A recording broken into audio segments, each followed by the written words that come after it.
Il challenge les idées, elle challenge les gens qui les ont. Vous n'avez qu'à choisir votre camp. Gosselin-Perron. La FIFA, il y en a plusieurs qui peut-être regarderont les matchs de soccer dans les différents bars de la région de Montréal, d'ailleurs au Québec, que vous soyez à Rimouski, en Abitibi. C'était le match d'ouverture hier, la cérémonie d'ouverture hier, donc les matchs qui vont être présentés aux États-Unis, au Mexique, au Canada, donc à Toronto et à Vancouver. À Montréal, on n'a pas accepté finalement les matchs, mais quand on parle de la FIFA, il y a comme deux façons de le voir. Il y a la façon où on se dit comment ça, on encourage ce genre de ligue-là, puis on pourra en parler dans les prochaines minutes parce que c'est quand même, il y a des enjeux éthiques, des enjeux financiers, enjeux de toutes sortes. Là. Ouais. Mais en même temps, il y a un côté de nous où le côté sportif est le fun, le côté rassemblement est le fun, puis il y a des artistes de chez nous qui collaborent également sur certains pans. Donc, commençons par le côté positif, mais on veut vous entendre sur est-ce que vous allez consommer des matchs? Est-ce qu'on devrait encourager la FIFA? Est-ce que c'est quelque chose qui vient vous chercher ou on devrait, par acquis de conscience, boycotter? Vous êtes où là-dessus? 187 Cube Radio, 1-877-827-2346. La partie positive, le rassemblement, l'aspect québécois. Il y a un Québécois qui a composé la chanson Die Die de Shakira qui a été présentée hier au match d'ouverture. La chanson qu'on entend depuis déjà plusieurs semaines, qui pourrait probablement être la chanson de l'été.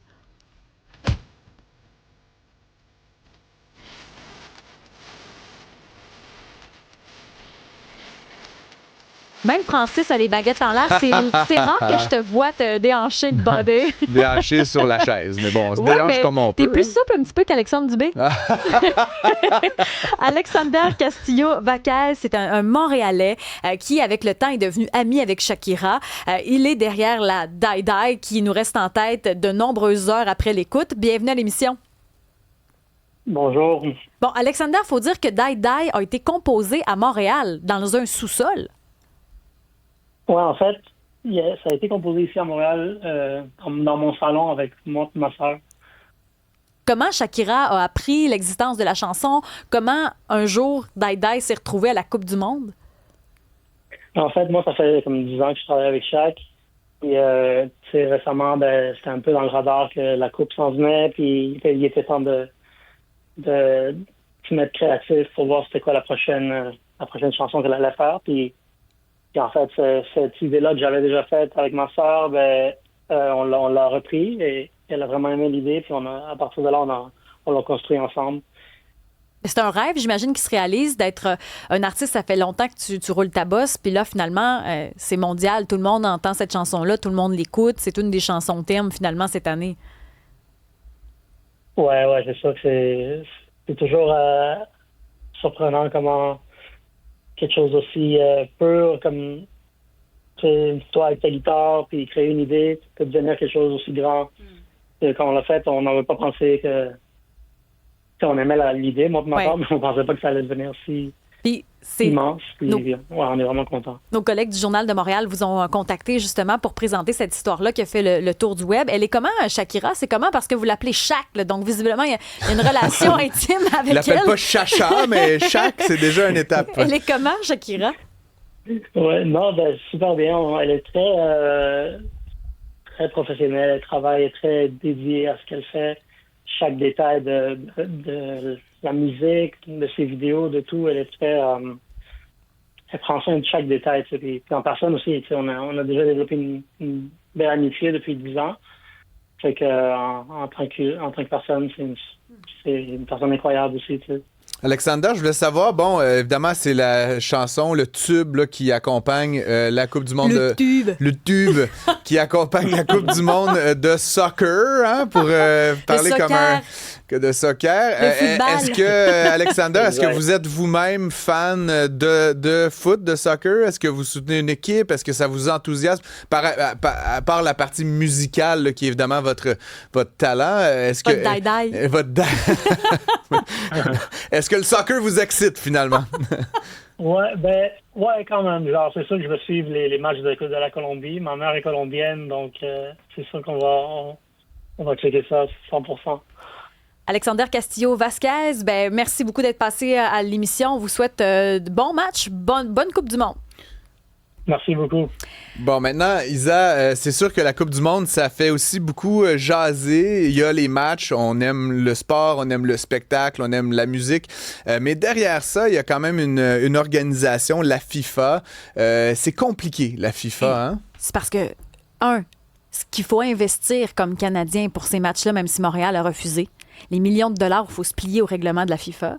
La FIFA, l'Arabie Saoudite, là où il y a le plus d'exécutions, il y a tout ce conflit éthique, ce combat éthique ce sont de super événements sportifs, mais en même temps, cette ligue-là, il y a à se questionner. Est-ce qu'on l'encourage? Ben, c'est un peu le paradoxe. En fait, je sais pas si on peut appeler ça un monopole, mais c'est l'organisation qui produit la Coupe du Monde et de nombreuses autres manifestations autour du foot, qui est quand même un des sports, et sinon le sport le plus populaire sur la planète.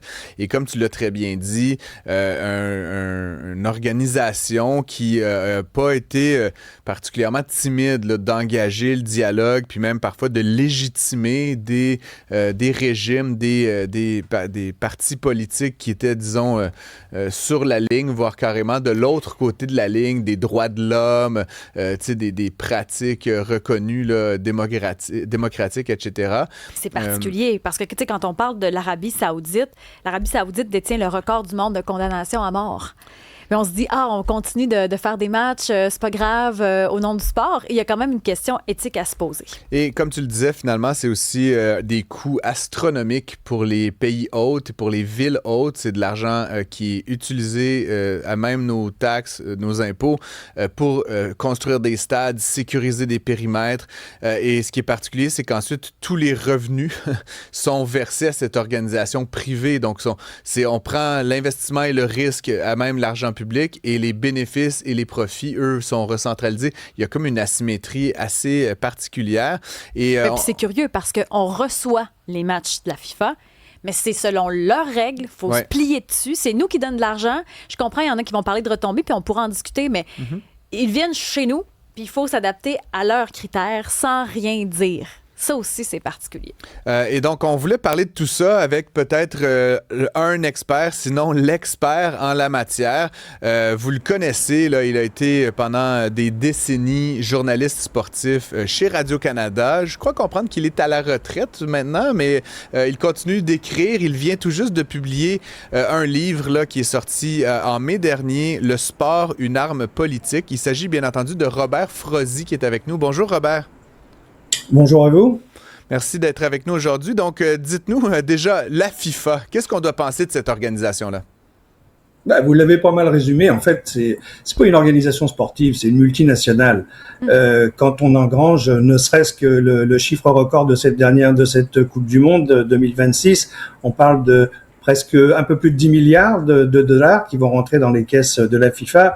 Comme vous l'avez dit, avec des exigences qui sont quasi staliniennes, dictatoriales même, c'est-à-dire qu'on arrive, si vous voulez avoir notre cirque qui installe son Barnum dans votre ville, eh bien il va falloir payer, défiscaliser, et tous les revenus et les bénéfices doivent venir à notre organisation.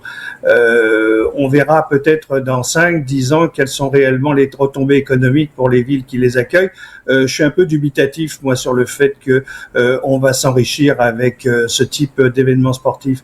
Maintenant, vous l'avez dit, la question éthique et la question, je dirais, de moins en moins éthique de ces organisations, parce que vous avez parlé de la FIFA, mais on peut aussi parler du Comité international olympique qui respecte ces mêmes exigences, ces mêmes règles, si vous voulez avoir l'événement chez vous. Ce qui est un peu dramatique là-dessus, c'est effectivement que maintenant, qui peut s'offrir ce type d'événement? Alors, ou bien on se regroupe à plusieurs pays et ça vient poser un certain nombre de problèmes, c'est-à-dire comme par exemple cette nouveauté d'avoir 3 pays avec des distances, donc avec aussi un coût environnemental qui va être catastrophique, et en même temps, je dirais 3 pays mais un gros gâteau et des miettes pour le Mexique et le Canada. Et un gros gâteau pour les États-Unis. Et quand on regarde un peu comment tout ça s'est passé, on s'aperçoit que finalement, en ce moment, le grand patron de la FIFA, c'est pas Gianni Infantino, son président, mais plutôt le président américain Donald Trump qui dicte ses propres règles. Quand vous voyez ce qui est arrivé à cet arbitre somalien, par exemple, à qui on a refusé un visa, alors qu'il avait déjà un visa, alors que c'était l'arbitre de l'année en 2025 en Afrique. Donc, quand on voit l'équipe du Sénégal qui a été traitée, mais j'ai jamais vu moi une équipe de soccer se faire traiter de la sorte, où on les a fouillés carrément sur le tarmac à Raleigh en Caroline du Nord. Une des grandes vedettes de l'équipe irakienne qui se fait fouiller et interroger pendant des heures. Je n'ai jamais vu cela. Alors, quand on parle de réunir l'humanité autour d'un ballon rond, on est vraiment loin de ça en ce moment, quoi. Mais pourquoi on accepte ça? On en parle. On est trois, on en parle aujourd'hui, on le sait. Benoît Dutrisac a déjà fait des entrevues là-dessus. Mario Dumont, tout le monde a déjà parlé de cette situation-là. On voit des articles de journaux. On le sait que ça n'a pas de bon sens, mais on embarque pareil dans le manège. On embarque dans le manège parce que d'abord, vous l'avez dit, c'est le sport le plus joué sur la planète.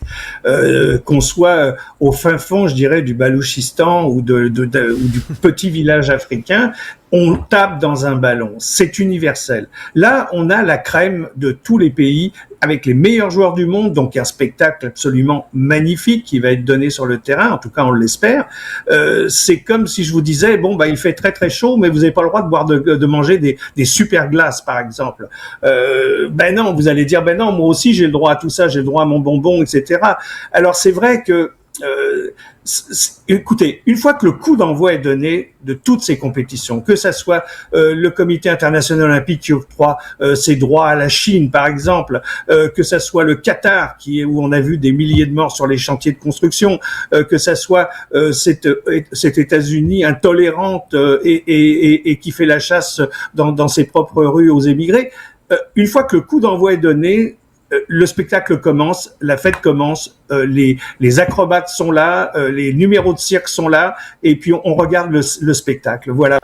Et on oublie tout ça, on oublie toutes ces injustices. Mais est-ce que c'est correct de l'oublier? Est-ce que c'est correct de regarder un match, d'apprécier ça, puis de faire fi du reste?